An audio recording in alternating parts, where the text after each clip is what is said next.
नमस्कार। अध्ययन अड्डा यूट्यूब चैनल पर मैं दुष्यंत सिंह एक बार फिर से आप सभी लोगों का बहुत बहुत स्वागत करता हूं, इस उम्मीद के साथ कि आप सभी अच्छे होंगे और आपकी पढ़ाई लिखाई भी बहुत अच्छी चल रही होगी। आज का वीडियो काफ़ी इंपॉर्टेंट होने वाला है क्योंकि आज हम डिस्कस करने वाले हैं भारत वन स्थिति रिपोर्ट 2021 के बारे में।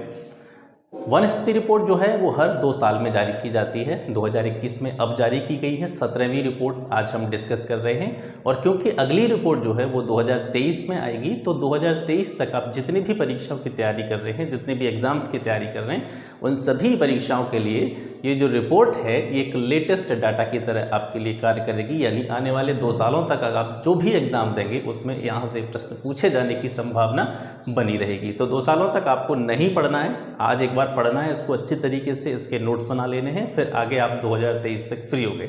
बहुत अच्छी तरीके से आपको ये रिपोर्ट पढ़नी है, ठीक है। और काफ़ी सरल तरीके से मैंने यहाँ पर डाटा रखे हैं, बहुत ईजीली आपको समझ में आएगा। हालांकि जो रिपोर्ट्स होती हैं, आर्थिक समीक्षाएँ होती हैं, किसी भी प्रकार की कोई रिपोर्ट होती है, उसको समझने में थोड़ी सी दिक्कतें रहती हैं क्योंकि इसमें डाटा बहुत सारा होता है। तो मैं इसके साथ साथ आपको ये भी बताता चलूँगा कि सारा डाटा आपको याद नहीं रखना है, जो डाटा इंपॉर्टेंट है और कहाँ से किस तरीके से प्रश्न बनेंगे ये चीज़ मैं आपको ईजीली बिल्कुल यहाँ से क्लियर कर दूँगा, ठीक है। तो स्टार्ट करते हैं भारत वन स्थिति रिपोर्ट। भारत वन स्थिति रिपोर्ट को इसके साथ साथ क्या कहा जाता है? India state of forest report इसको कहा जाता है। इन शॉर्ट इसको हम कहते हैं IFSR, ठीक है। तो आज हम जो पढ़ रहे हैं IFSR 2021 पढ़ रहे हैं और 2021 की जो भारत वन स्थिति रिपोर्ट है यह कुल मिलाकर के 17वां संस्करण है इसका, या 17वीं रिपोर्ट है, ठीक है। यहाँ से प्रश्न ये पूछा जा सकता है कि जो पहली वन रिपोर्ट थी, पहली वन स्थिति रिपोर्ट थी, वो कब जारी की गई थी? तो ये 1987 में जारी की गई थी। 1987 से लगातार हर 2 वर्षों पर इसको जारी किया जाता रहा है और 2021 में जो हम पढ़ रहे हैं ये इसका हम 17वां संस्करण पढ़ रहे हैं, ठीक है। तो सबसे पहले 2 चीज़ें यहाँ से क्लियर हो गई, यानी 2-3 पॉइंट ये आपके हो गए। पहली 2021 की जो रिपोर्ट है वो 17वीं रिपोर्ट है।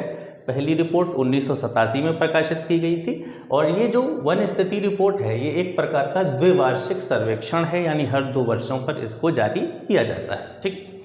अब एक प्रश्न यहाँ से बनता है कि भारत वन स्थिति रिपोर्ट को जारी कौन करता है? IFSR के जो आंकड़े होते हैं उनको कौन जारी करता है? तो इनको जारी करने वाला विभाग जो है वो है भारतीय वन सर्वेक्षण विभाग देहरादून, ठीक है।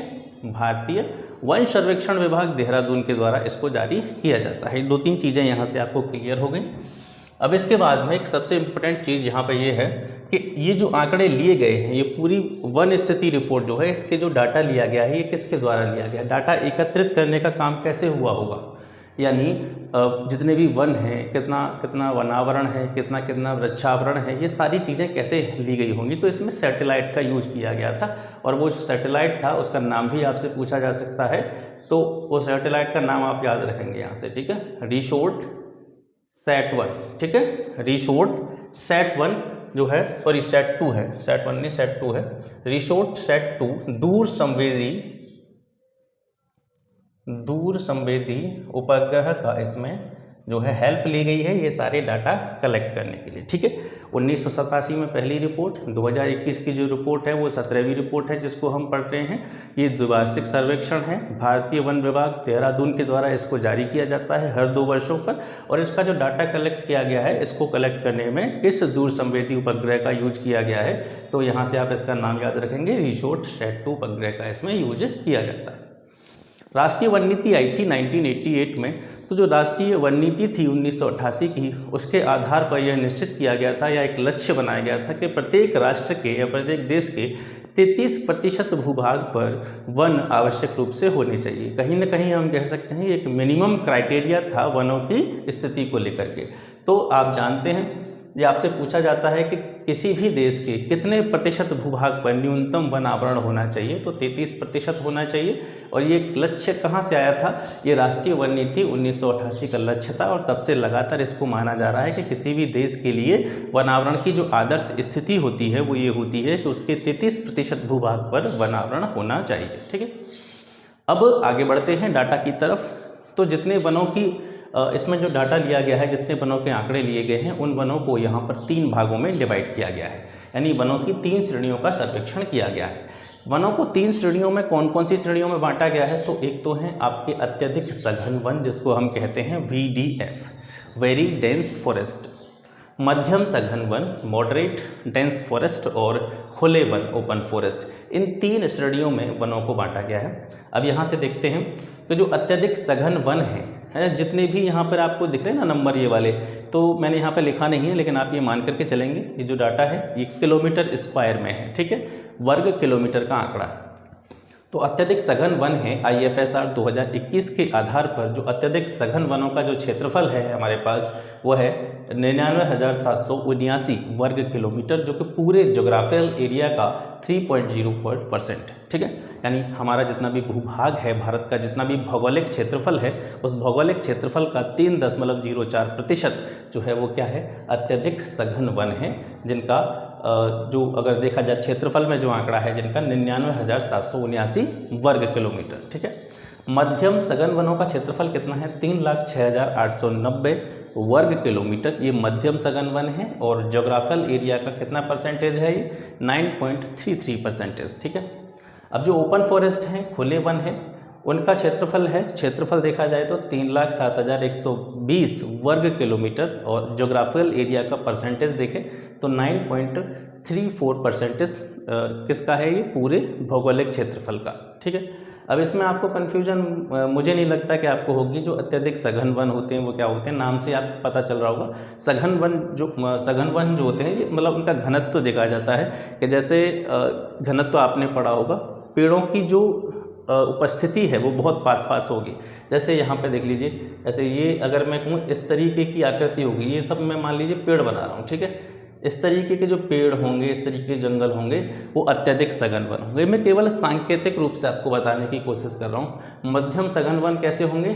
तो उसमें पेड़ों का जो घनत्व होगा वो थोड़ा सा दूर दूर होगा, ठीक है। इसकी अपेक्षा अत्यधिक सघन वन की अपेक्षा थोड़े दूर दूर पेड़ होंगे, ऐसे करके होंगे, ठीक है। ये हो जाएगा आपका मध्यम सघन वन। और खुले वन कैसे हो जाएंगे? वहाँ पर पेड़ों की संख्या इससे और थोड़ा दूर दूर हो जाएगी, ठीक है, यानी ऐसे करके, ठीक है। ये केवल समझने की चीज़ है, कोई दिक्कत वाली बात नहीं है इसमें। तो अत्यधिक सघन वन का मतलब है कि जो पेड़ों की सघनता है वो पास होगी। मध्यम सघन वन में पेड़ थोड़े दूर दूर होंगे, और ओपन फॉरेस्ट जो होंगे, खुले वन जो होंगे, वहाँ पे पेड़ बहुत ज़्यादा दूर दूर होंगे। तो 3 श्रेणियों में ये बांटा गया है। क्षेत्रफल इनका तीनों का हमने समझ लिया, और परसेंटेज टोटल जोग्राफिक एरिया के आधार पर वो देख लिया। अब यहाँ से देखिए कुल वनावरण जो हो गया, ये सारी वन है। अत्यधिक सघन वन इतने, मध्यम सघन वन इतने, खुले वन इतने, तीनों को अगर ऐड कर देते हैं तो यहाँ पर जो हमारे पास आंकड़ा आता है वो आता है 7,13,789 किलोमीटर वर्ग किलोमीटर, ठीक है।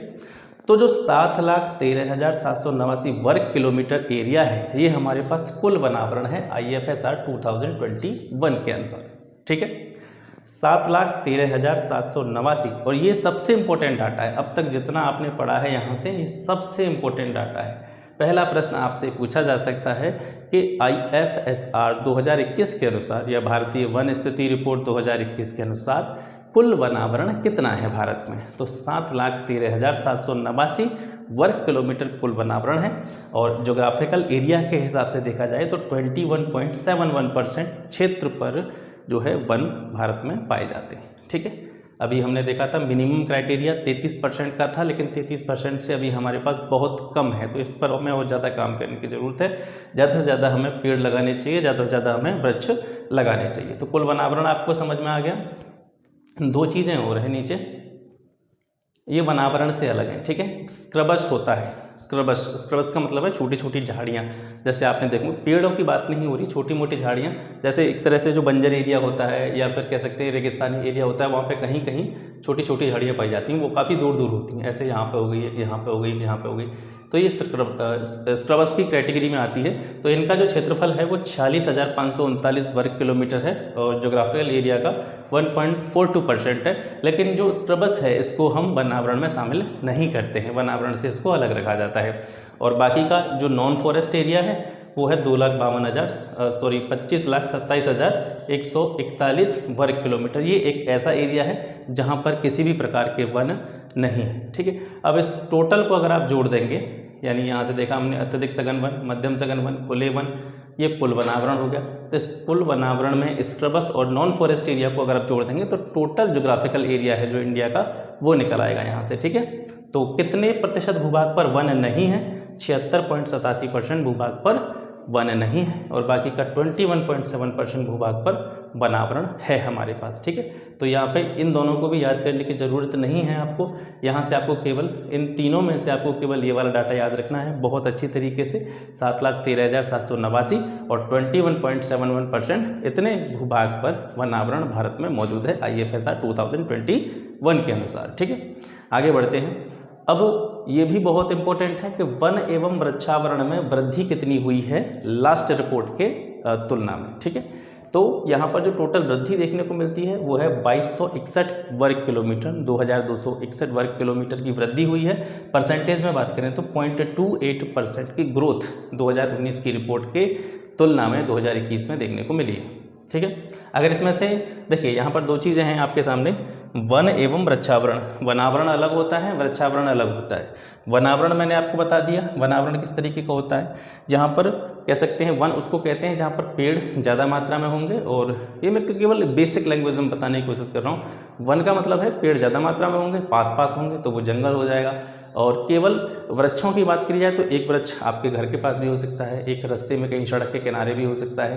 तो जो जितने भी पार्टिकुलर एक पेड़ है वो वृक्षावरण है, ठीक है। और एक साथ जो समूह होगा पेड़ों का वो वनावरण में आ जाएगा। तो वृक्षावरण में कोई भी पार्टिकुलर एक पेड़ भी कहीं पे होगा तो उसको भी काउंट किया जाएगा, तो ठीक है, ये वृक्षावरण में आ जाता है।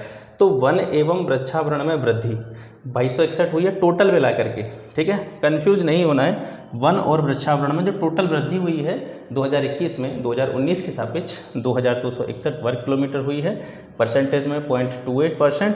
और अगर अलग अलग देखा जाए वनावरण में, केवल वनावरण में वृद्धि कितनी हुई है 721 वर्ग किलोमीटर यानी 0.76%। अगर इसमें वृक्षावरण को भी सम्मिलित कर लिया जाए तो वृक्षावरण में अलग से कितना है 1540 वर्ग किलोमीटर और 0.22%, ठीक है। यहाँ से देखिए कुल वनावरण आपसे बिल्कुल मैं हर एक चीज़ को आपकी वो क्लियर करने की कोशिश करूँगा। फिर भी अगर कोई भी ऐसी चीज़ होती है जो आपके दिमाग से आउट हो जाती है तो आप कमेंट बॉक्स में कमेंट करके ज़रूर बताइएगा। तो कुल वनावरण हमने अभी यहाँ पे पढ़ा था 7,13,789 वर्ग किलोमीटर 21.71%। ये कुल वनावरण था, इसमें वृक्षावरण सम्मिलित नहीं है। यहाँ पर मैं बात कर रहा हूँ वन एवं वृक्षावरण में जो टोटल वृद्धि हुई है 2261 वर्ग किलोमीटर हुई है। इसमें से वनावरण और वृक्षावरण को अलग अलग निकाल के मैंने रखा है। वनावरण में 721 वर्ग किलोमीटर की वृद्धि और वृक्षावरण में 1540 वर्ग किलोमीटर की वृद्धि इसमें देखने को मिली है, ठीक है।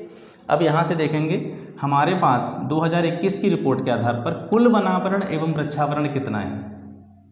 अभी हमने यहाँ पे क्या पढ़ा था, देखिए अभी हमने यहाँ पे पढ़ा था आपका केवल वनावरण, हमारे पास इतना वनावरण है 2021 की रिपोर्ट के आधार पर। ये जो डाटा है ये भी इसी के समान बिल्कुल महत्वपूर्ण है। अब यहाँ से आपसे ये भी पूछा जा सकता है कि वनावरण और वृक्षावरण मिलाकर के कितना है हमारे पास। तो टोटल मिलाकर के हमारे पास 8,09,537 वर्ग किलोमीटर, जोग्राफिकल एरिया का 24.62%, ठीक है, 24.62%। ये क्या है, पूरे जो भी भौगोलिक क्षेत्रफल है भारत का उस क्षेत्रफल का 24.62% हमारे पास वनावरण और वृक्षावरण मिला करके है। इस कुल वनावरण और वृक्षावरण में से अलग अलग अगर डाटा देखा जाए तो वृक्षावरण हमारे पास है 95,748 वर्ग किलोमीटर, जोग्राफिकल एरिया का 2.91% है। कुल वनावरण अगर बात की जाए तो 7,13,789 वर्ग किलोमीटर है, 21.7%, जिसके बारे में हम अभी बात कर रहे थे। 7,13,789 ये वनावरण है और ये अलग से वृक्षावरण है, ठीक है। और इन दोनों को अगर हम ऐड कर देंगे तो वनावरण और वृक्षावरण हमारा यहाँ पे आ जाएगा 24.62%, ठीक है। तो बिल्कुल भी कंफ्यूज यहाँ से नहीं होंगे क्योंकि ये चीज़ तो आपको पता ही है। 7,13,789 किलोमीटर ये कुल वनावरण हो गया, 21.71% था, और इसमें वृक्षावरण 2.91% था। दोनों को ऐड कर देंगे तो 24.62% आ जाएगा, जो कि टोटल हमारा वनावरण और वृक्षावरण मिला करके है। अब बात करते हैं वनावरण में वृद्धि किन शीर्ष मतलब वनावरण में जो वृद्धि प्रदर्शित की है, तो ऐसे शीर्ष 5 राज्य कौन से हैं जिन्होंने सबसे ज़्यादा वनावरण में वृद्धि प्रदर्शित की है। तो आंध्र प्रदेश सबसे पहले स्थान पर है, इसके वनावरण में सर्वाधिक वृद्धि हुई है 2019 के तुलना में। 647 वर्ग किलोमीटर की वृद्धि हुई है। दूसरे स्थान पर तेलंगाना है, इसने 632 वर्ग किलोमीटर की वृद्धि की है। उड़ीसा ने 537 वर्ग किलोमीटर की वृद्धि की है। कर्नाटका ने 155 वर्ग किलोमीटर की वृद्धि की है और झारखंड ने 110 वर्ग किलोमीटर की वृद्धि की है। इन सभी के ये डाटा आपको याद नहीं रखने हैं। आप ये सोचेंगे कि इतने सारे डाटा को हम कैसे याद करें, तो बिल्कुल कंफ्यूज नहीं होना है आपको। जनरली मैं कह सकता हूँ अगर नाम आपको याद हो तब भी ठीक है, क्योंकि इतना अंदर से आपको नहीं पूछा जाएगा कि कर्नाटक के क्षेत्रफल में कितनी वृद्धि हुई है, कर्नाटक के वनावरण क्षेत्रफल में कितनी वृद्धि हुई है, ये आपसे नहीं पूछा जाएगा। कर्नाटका का पेपर होता तो पूछा जा सकता था, ठीक है। तो इतना ज़्यादा अंदर से आपको नहीं पूछा जाएगा, तो बिल्कुल भी दिमाग पर जोर न डालें। आपको इतना ज़रूर पता होना चाहिए कि वनावरण में वृद्धि वाले शीर्ष 5 राज्य कौन से हैं। तो आंध्र प्रदेश, तेलंगाना, उड़ीसा, कर्नाटका और आपका झारखंड, ठीक है। ये 5 राज्य हैं जिन्होंने वनावरण में वृद्धि प्रदर्शित की है। हाँ, याद रख सकते हैं तो इतना आप याद रख सकें तो इतना याद जरूर रखिए कि जो आंध्र प्रदेश है इसने सर्वाधिक वृद्धि की है। तो आपसे इससे पूछा जा सकता है कि वनावरण में सर्वाधिक वृद्धि करने वाला या वनावरण में सर्वाधिक वृद्धि प्रदर्शित करने वाला राज्य कौन सा है, तो वो आंध्र प्रदेश है, ठीक है। अब ये तो होगी वृद्धि। अब वनावरण में कमी, वनावरण में कमी प्रदर्शित करने वाले शीर्ष 5 राज्य कौन से हैं। सबसे ज़्यादा कमी प्रदर्शित की गई है अरुणाचल प्रदेश में, 257 वर्ग किलोमीटर की इसमें कमी हुई है, लॉस हुआ है। दूसरा स्थान मणिपुर का आता है, तीसरा नागालैंड का आता है, चौथा मिजोरम का और 5वां मेघालय का, ठीक है। तो इसमें भी आपको सेम उसी तरीके से जैसे मैंने यहाँ पे बताया है, वनावरण में कमी, सबसे ज़्यादा कमी प्रदर्शित करने वाला राज्य कौन सा है, अरुणाचल है। इतना भी आप याद रखेंगे तो भी चल जाएगा, कोई दिक्कत नहीं, ठीक है। अब देखिए, अब यहाँ पे बिल्कुल आपको कंफ्यूज नहीं होना है। ये वृद्धि और कमी की बात करी है मैंने, किस राज्य में कितनी वृद्धि हुई, किस राज्य में कितनी कमी हुई। अब हम बात करेंगे कि सबसे ज़्यादा वनावरण किस राज्य में है और सबसे कम वनावरण किस राज्य में है, क्षेत्रफल के आधार पर और परसेंटेज के आधार पर, ठीक है। सर्वाधिक वनावरण वाला राज्य जो है वो मध्य प्रदेश है और ये काफ़ी समय से चला रहा है मध्य प्रदेश में सबसे ज़्यादा क्षेत्रफल के आधार पर, ठीक है। यहाँ बात हो रही है किसके आधार पर, ये क्षेत्रफल के आधार पर। नीचे जो मैंने दिया है यहाँ पर ये परसेंटेज के आधार पर। तो दोनों चीज़ों में से आपको कौन कौन से पॉइंट याद रखने हैं ये मैं आपको बताऊंगा कि सर्वाधिक वनावरण वाला जो राज्य है वो है मध्य प्रदेश, ये क्षेत्रफल के आधार पर है, ठीक है, याद रखेंगे क्षेत्रफल के आधार पर। दूसरा स्थान अरुणाचल का, तीसरा छत्तीसगढ़ का, चौथा उड़ीसा का, 5वां महाराष्ट्र का। ये जो 5 राज्य हैं ये क्षेत्रफल के आधार पर सर्वाधिक वनावरण वाले राज्य हैं। प्रतिशतता के आधार पर अगर बात करें तो परसेंटेज के आधार पर सबसे ज़्यादा वनावरण कहाँ पे है, मिजोरम में, 85.53% भूभाग पर, यानी इसका जो टोटल जोग्राफिकल एरिया है मिजोरम का जितना भी क्षेत्रफल है उस क्षेत्रफल के 85.53% भूभाग पर वनावरण पाया जाता है मिजोरम में, ठीक है। तो परसेंटेज किसके आधार पर है, ये किसी भी जिस राज्य की भी बात हो रही है उस राज्य के जोग्राफिकल एरिया के आधार पर परसेंटेज निकाला गया है, ठीक है। जिस राज्य का जितना क्षेत्रफल है उसके क्षेत्रफल के कितने प्रतिशत भूभाग पर वनावरण है उसका डाटा है ये। तो अगर क्षेत्रफल के आधार पर बात की जाए तो मध्य प्रदेश सर्वाधिक वनावरण वाला राज्य है और प्रतिशतता के आधार पर बात की जाए तो मिजोरम सर्वाधिक वनावरण वाला राज्य है। मिजोरम के बाद में परसेंटेज के आधार पर अरुणाचल आता है, फिर मेघालय आता है, ठीक है। अब न्यूनतम वनावरण की बात करते हैं। सबसे कम वनावरण किस राज्य में है, क्षेत्रफल के आधार पर हरियाणा, दूसरा स्थान पंजाब का है, तीसरा गोवा, फिर सिक्किम, फिर बिहार, ठीक है। हरियाणा, पंजाब, गोवा, सिक्किम, बिहार, ये 5 राज्य हैं जो क्षेत्रफल के आधार पर न्यूनतम वनावरण वाले राज्य हैं। इसमें सबसे कम वनावरण हरियाणा में है। प्रतिशतता के आधार पर बात करेंगे तो परसेंटेज के आधार पर भी हरियाणा ही है जिसमें सबसे कम वनावरण है, 3.63% भूभाग पर। हरियाणा का जितना भी क्षेत्रफल है, जितना भी उसका भौगोलिक एरिया है, जोग्राफिकल एरिया है, उस जोग्राफिकल एरिया के 3.63% भूभाग पर ही वनावरण पाया जाता है, ये न्यूनतम है। पंजाब में 3.67, राजस्थान में 4.67 और यहाँ से यूपी को आप याद रखेंगे, ठीक है। प्रतिशतता के आधार पर वनावरण के मामले में यूपी का स्थान कौन सा है, चौथा स्थान है प्रतिशतता के आधार पर, ठीक है। प्रतिशतता के आधार पर वनावरण के मामले में उत्तर प्रदेश कौन से स्थान पर आता है न्यूनतम वनावरण में, तो ये 6.15% इसका जो है जोग्राफिकल एरिया पर वनावरण है और ये न्यूनतम वनावरण वाले राज्यों में चौथे स्थान पर आता है, ठीक है। सबसे पहले आप इसका एक स्क्रीनशॉट लें, फिर आगे की चीज़ों की तरफ बढ़ते हैं। अभी थोड़ी देर पहले आपने पढ़ा था कि राष्ट्रीय वन नीति 1988 के तहत किसी भी देश के या किसी भी राष्ट्र के 33% भूभाग पर वनावरण होना चाहिए। अब 2021 की रिपोर्ट के आधार पर ऐसे कितने राज्य हैं जिनमें वनावरण जो है वो 33% से अधिक है। ठीक है, 33% से अधिक वनावरण है। तो कुल मिलाकर के 17 राज्य और केंद्र शासित प्रदेश, यूनियन टेरिटरीज, ठीक है, 17 राज्य और केंद्र शासित प्रदेश ऐसे हैं, यानी 17 में कुछ राज्य भी हैं, कुछ केंद्र शासित प्रदेश भी हैं। तो ये ऐसे हैं 17 जिनका वनावरण 33% से अधिक है। ठीक है, ये बहुत इंपॉर्टेंट पॉइंट है, इसको भी आप याद रखेंगे, क्योंकि आप जानते हैं कि 33% भूभाग पर मिनिमम क्राइटेरिया है, इतने पर वनावरण होना ही चाहिए। और 17 राज्य या केंद्र शासित प्रदेश हमारे ऐसे हैं जिनमें 33% से ज़्यादा वनावरण है। कुल मिलाकर के 5 राज्य या केंद्र शासित प्रदेश ऐसे हैं जिनमें 75% से अधिक वनावरण है। ठीक है, और 12 राज्य ऐसे हैं जिनका वनावरण 33 से लेकर के 75% के बीच में आता है। ठीक है, तो ये 3 डाटा हो गए। अब इसके बाद में मैंग्रोव आवरण के बारे में बात करते हैं। मैंग्रोव आप जानते होंगे, ज्योग्राफी में आपने पढ़ा होगा, मैंग्रोव भी एक प्रकार के वन होते हैं। मैंग्रोव वन इनको कह सकते हैं, वनस्पतियां होती हैं।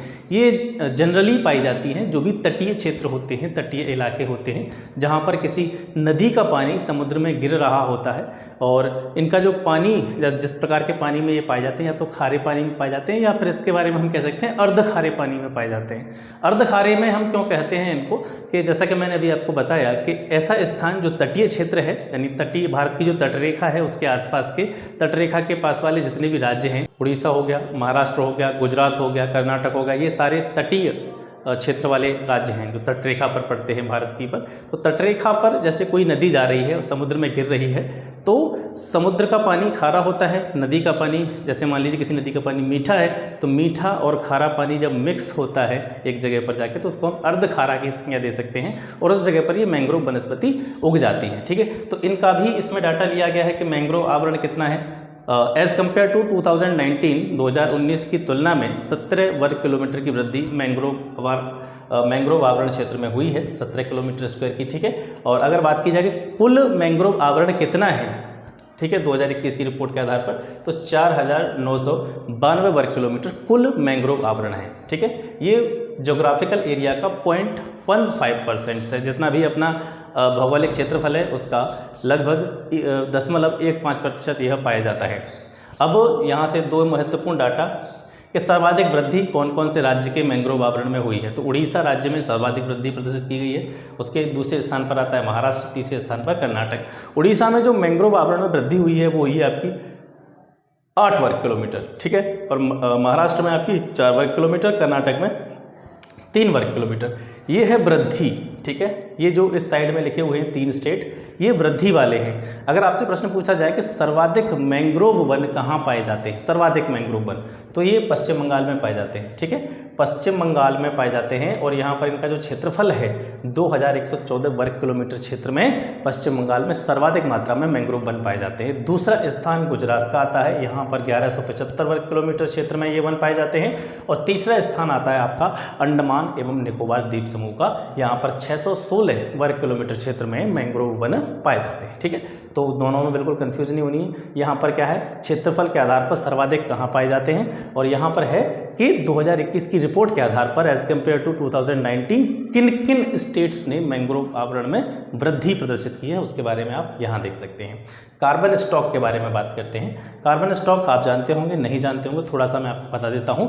कार्बन स्टॉक क्या होता है कि जितना भी कार्बन हम उत्सर्जित करते हैं, जितना भी कार्बन हम किसी भी रूप में उत्सर्जित कर रहे हैं, और इधर से हम कह सकते हैं कि हमारा कार्बन उत्सर्जन कम है और वनों की संख्या हमारे पास ज़्यादा है। जब वनों की संख्या ज़्यादा होगी तो हमारे पास कार्बन का स्टॉक जमा होना स्टार्ट हो जाता है, यानी कि ऐसी चीज़ें या ऐसी वस्तुएं जिनसे कार्बन का उत्सर्जन हो सकता है उसका स्टॉक, ये सारा ज़्यादातर आप जानते हैं कि कार्बन का स्टॉक लकड़ी होती है, बायोमास हो गया, ठीक है, वनस्पतियाँ हो गई, ये इकट्ठी होती हैं वन में, तो एक तरह से ये कार्बन का स्टॉक बनाती हैं। ठीक है, तो कार्बन स्टॉक के डाटा भी यहाँ पे दिए गए हैं। तो कार्बन का जो स्टॉक है इसमें 2019 की तुलना में 2021 की रिपोर्ट में 79.4 मिलियन टन कार्बन स्टॉक की वृद्धि इस रिपोर्ट में देखने को मिली है। वार्षिक वृद्धि की बात करें तो वार्षिक वृद्धि, क्योंकि हमारी ये रिपोर्ट है 2 साल में जारी की जाती है, और 2019 के कंपेयर में हमने देखा कि 79.4 मिलियन टन कार्बन स्टॉक में वृद्धि हुई है। तो पर ईयर कितनी वृद्धि हुई, लगभग 39.7 मिलियन टन। तो ये वार्षिक वृद्धि होगी। ठीक है, देश के जितने भी वन हैं, हमारे देश के वनों में कुल कार्बन स्टॉक कितना है, अनुमानित कुल कार्बन स्टॉक 2021 की रिपोर्ट के आधार पर 7204 7,204 मिलियन टन हमारे पास कार्बन स्टॉक है। ठीक है, बांस वनों के बारे में बात करें तो 13,882 मिलियन कलम की वृद्धि हुई है एज कम्पेयर टू 2019। 13,882 मिलियन कलम, कलम का है यहाँ पे, कलम का मतलब होता है जैसे जो बांस होता है ना, बांस होता है इस तरीके से, इसमें देखे होंगे आपने, यहाँ पर पत्तियाँ होती हैं, इस तरीके से बांस होता है। तो ये जो तना है, इसका तना, ठीक है, ये जो तना है इसी को हम क्या कहते हैं, कलम कहते हैं। ठीक है, कलम वैसे इंग्लिश वर्ड है ये। ठीक है, कलम मैंने हिंदी में लिखा है यहाँ पे, लेकिन ये वर्ड जो है इंग्लिश वर्ड है। कलम का हम यहाँ पे तात्पर्य लगाएंगे किससे, तने से। तो बांस की जो गणना होती है वो तने के हिसाब से होती है। तो बांस वन कितने हैं, 13,882 मिलियन कलम यानी मिलियन तने, इतनी वृद्धि हुई है 2019 के तुलना में। और 2021 की रिपोर्ट के आधार पर ये बढ़कर कितने हो गए हैं, 53,336 मिलियन कलम हो गए हैं। ठीक है, ये बांस वनों का डाटा है।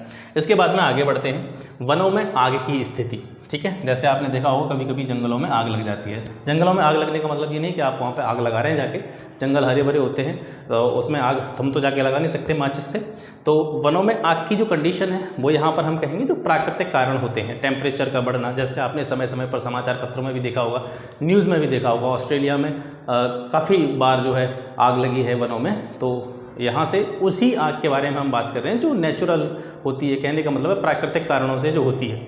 ठीक है, तो वनों में आग की स्थिति क्या है। अच्छा, एक चीज़ और बताओ, वनों में जो आग, वनों में लगने वाली जो आग होती है, ये हिंदी का वर्ड है, उसको क्या कहा जाता है। ठीक, कमेंट सेक्शन में ज़रूर बताना। वनों में आग की स्थिति की बात करें तो 35.46% जो एरिया है वनों का, लगभग 35.46% जो एरिया है, ये अग्नि प्रवण वन क्षेत्र में आता है। अग्नि प्रवण मतलब फायर प्रोन एरिया, जिसमें आग लगने की संभावना का खतरा है, आग लगने की संभावना ज़्यादा है, ऐसा एरिया जो है वनों का वो कितना है हमारे पास, 35.46%। ये फायर प्रोन एरिया है। अब इस फायर प्रोन एरिया को हमने 3 भागों में बांटा है। ठीक है, हमने नहीं, मतलब रिपोर्ट के आधार पर बांटा गया है।